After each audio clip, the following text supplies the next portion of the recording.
beast, men, even bugs. Now the end... Look pretty cool though, man. Red Dawn was unlike anything audiences had ever seen. It was raw, terrifying, and unforgettable.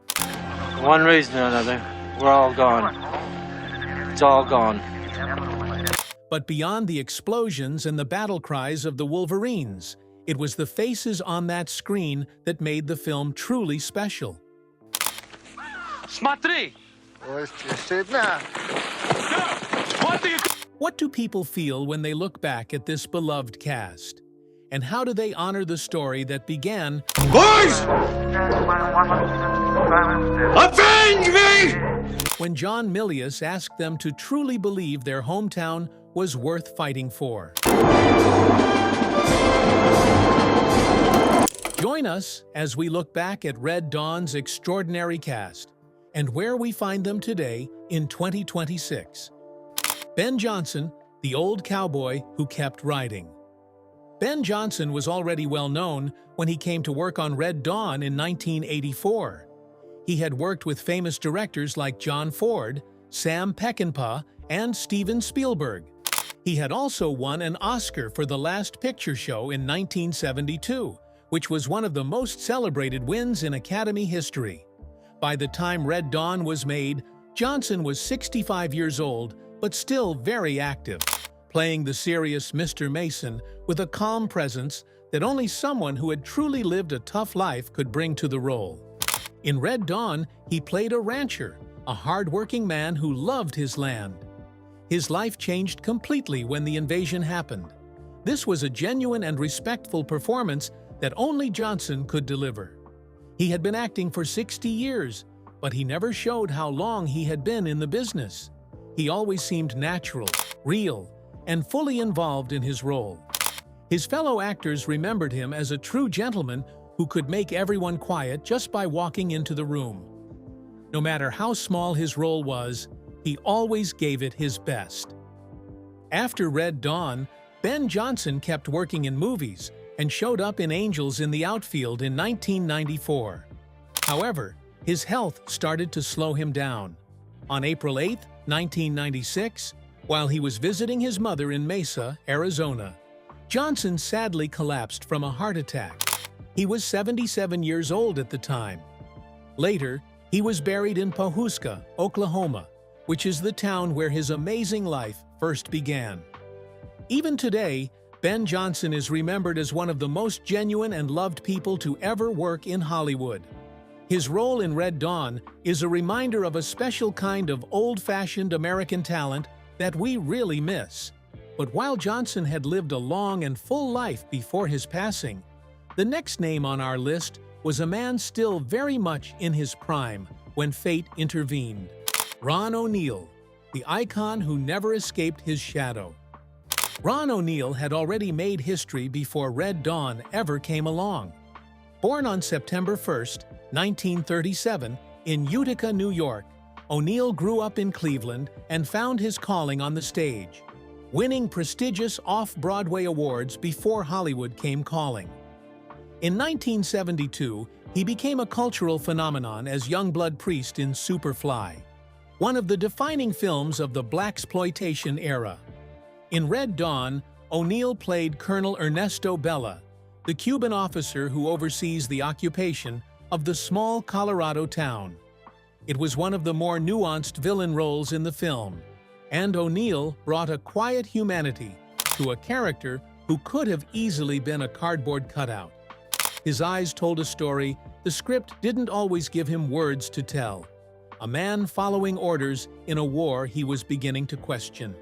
It was fine work, and a reminder of what he was always capable of when given the material to match his talent. After Red Dawn, O'Neal continued working in television and film, though mostly in supporting roles. In 1996, he reunited with fellow blaxploitation legends in the fun ensemble film Original Gangstas. But the years were wearing on him, and he was quietly battling a devastating illness. On January 14, 2004, Ron O'Neal passed away in Los Angeles after a long battle with pancreatic cancer. He was 66 years old, and on the very same day his breakthrough film Superfly was finally released on DVD, as if the universe wanted to remind the world of just how bright that star had once burned. And yet even that sadness pales beside the losses that were still to come from this remarkable cast. Powers Boothe, the man with the steel-cold eyes.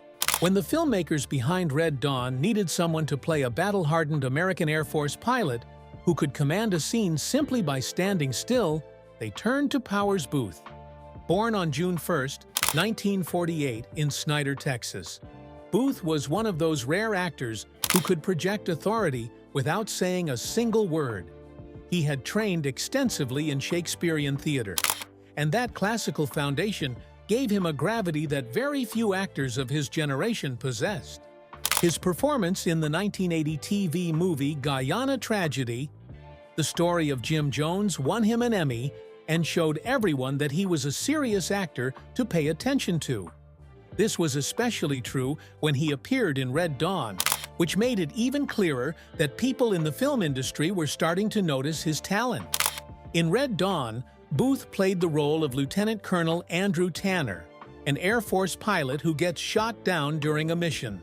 After that, he becomes a mentor and a tactical guide for a group of young fighters known as the Wolverines. Tanner helps these young fighters learn how to survive and fight back against their enemies. His scenes with Patrick Swayze were filled with tension and respect for each other, and his speech about the dangers of nuclear weapons was one of the most memorable parts of the movie. Boothe later shared that many of his character's scenes were cut from the final version of the film, including what he thought was an important anti-war aspect of Tanner that could have made the movie more complex and thought-provoking. Even with those cuts, what ended up on the screen was still very powerful, and audiences always remembered him for it. Powers Boothe had a great career as an actor and was known for playing many interesting roles. He was in popular movies like Tombstone, Nixon, and U-Turn. He was also well known for his part as the bad Senator Rourke in the Sin City films. Additionally, he played a villain named Gideon Malik in the TV show Marvel's Agents of SHIELD. However, he was dealing with a serious health problem. Sadly, on May 14, 2017, Powers Boothe passed away peacefully in his sleep in Los Angeles after battling pancreatic cancer for 6 months. With 2 cast members now lost to the same cruel disease, the sadness of this story was deepening, and there was still more to come. Harry Dean Stanton, the soul of American cinema. Harry Dean Stanton was the kind of actor that other actors talked about in hushed, reverent tones. Born on July 14, 1926, in West Irvine, Kentucky, Stanton had spent over 30 years quietly building one of the most eclectic and respected filmographies in Hollywood history before Red Dawn came along. He had served in the U.S. Navy during World War II, studied at the Pasadena Playhouse, and worked his way through decades of westerns, crime films, and art house dramas with a laconic, world-weary authenticity that was entirely his own. Film critic Roger Ebert once declared that no movie featuring Harry Dean Stanton could be altogether bad, and he was right. In Red Dawn, Stanton played Tom Eckert, the father of brothers Jed and Matt, imprisoned by the Soviet occupiers early in the film. His scene through the fence, urging his sons to avenge him, his eyes full of grief and pride, is one of the most emotionally devastating moments in the entire film. He delivers his handful of lines with such devastating simplicity that the words hit like body blows. And then he was gone from the story, but never from the audience's memory. It was vintage Harry Dean Stanton, maximum impact with minimum fuss. In the years following Red Dawn, Stanton experienced a remarkable late-career renaissance. His starring role in Paris, Texas in 1984, the same year as Red Dawn, brought him international acclaim. He appeared in Pretty in Pink, The Last Temptation of Christ, and The Green Mile, and in the final year of his life, starred in the beautiful reflective film Lucky. He also played Carl Rodd in the long-awaited Twin Peaks: The Return in 2017. On September 15, 2017, Harry Dean Stanton passed away of natural causes at Cedars-Sinai Medical Center in Los Angeles. He was 91 years old, a long, rich, extraordinary life by any measure, and yet the world still felt emptier without him. The losses were mounting, but our story is not only one of tragedy. For many of the Wolverines, life after Red Dawn has been a remarkable and ongoing journey.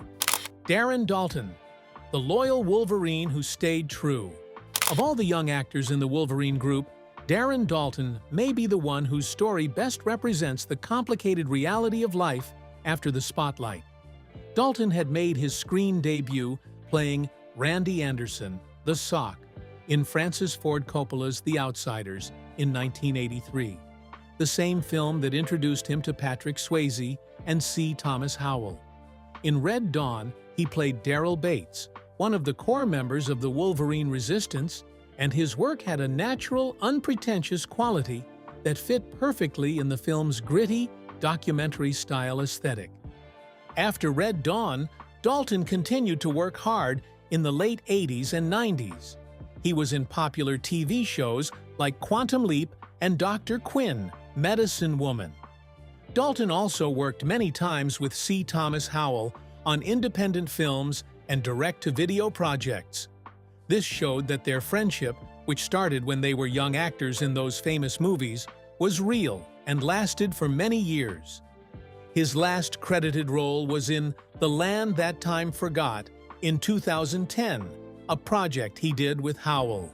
In 2026, Darren Dalton keeps a notably lower public profile than most of his Red Dawn co-stars.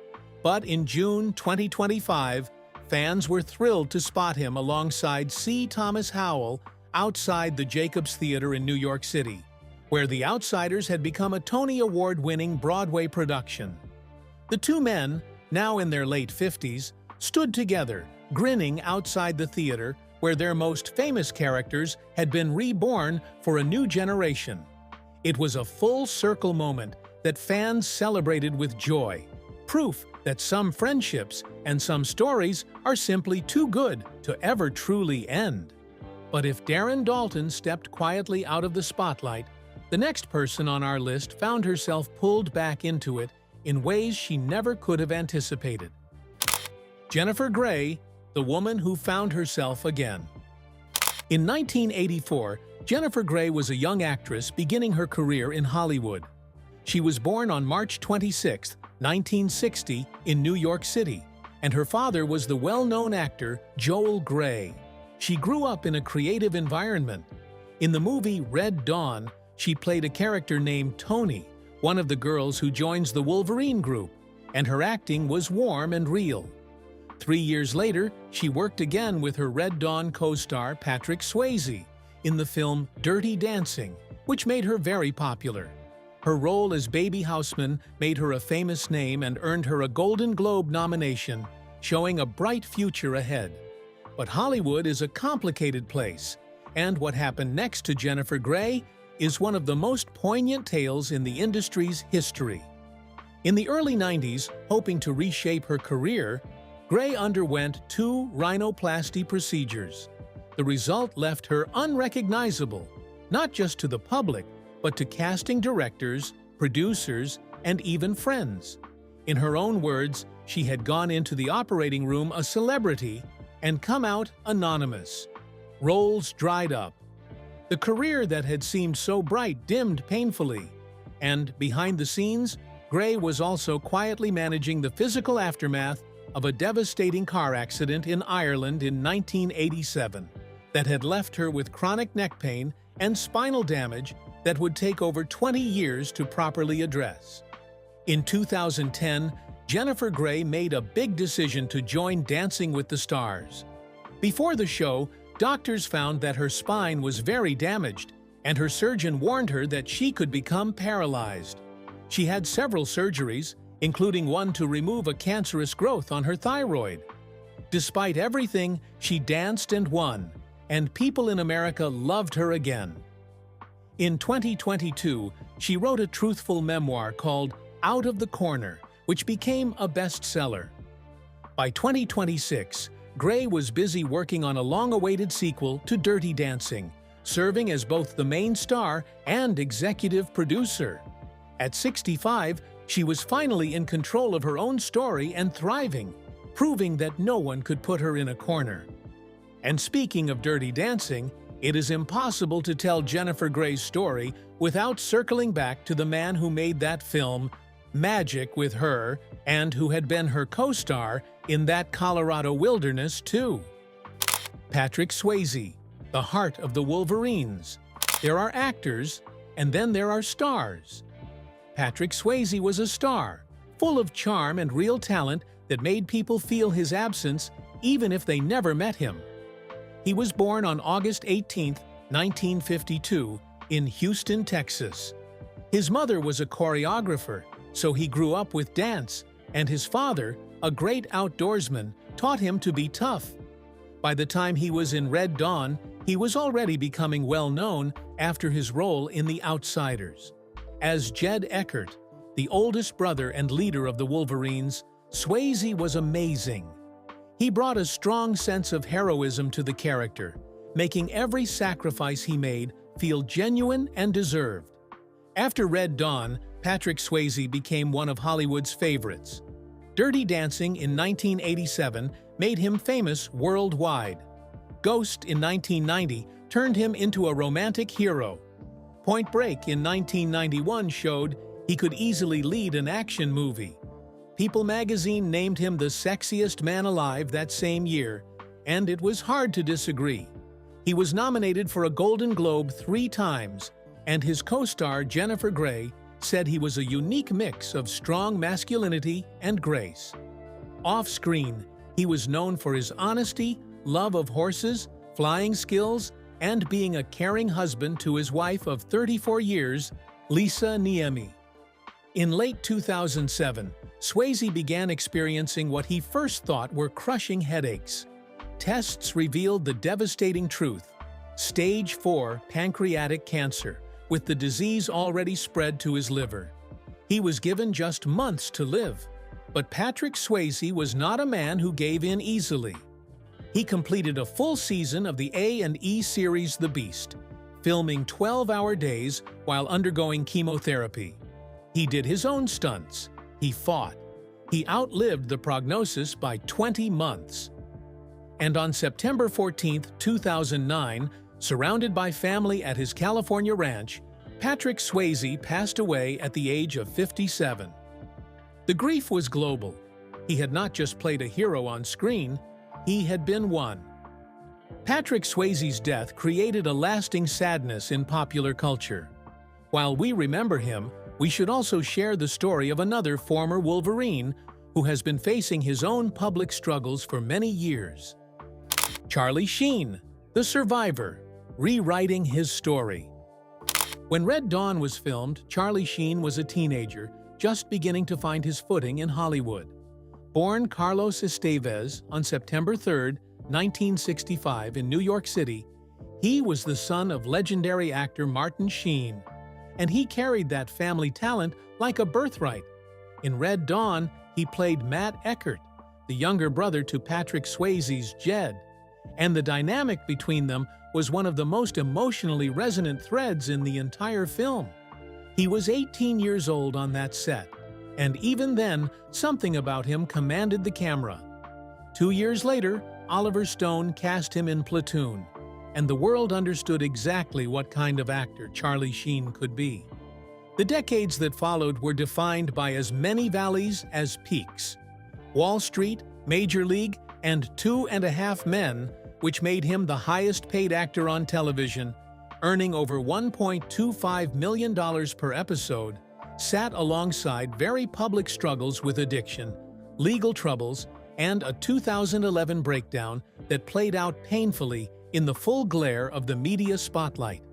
Then, in November 2015, he stood before the world and revealed that he had been living with HIV since 2011, a disclosure he had made after years of being extorted by those who threatened to expose his status. In an irony the universe seemed determined to engineer, his announcement sparked what researchers called the Charlie Sheen effect, a measurable surge in people seeking HIV testing across the United States. In 2025, Sheen published his memoir, The Book of Sheen, and was the subject of a deeply candid Netflix documentary, also known as Charlie Sheen, which spent 3 weeks on the platform's global top 10 list. He signed with talent agency WME in October 2025, signaling a serious return to the industry. He is sober, managing his HIV with antiretroviral therapy, and by all accounts more at peace with himself than he has been in decades. At 60 years old in 2026, Charlie Sheen is not the man he was. But then again, that might be exactly the point. Do you think the sacrifices these actors made, on screen and off, were worth the price of fame? And which Red Dawn memory will you carry with you forever? Share your thoughts with us in the comment section. Remember to like, share, and subscribe for more. Also, click the next video showing on your screen. You will enjoy it.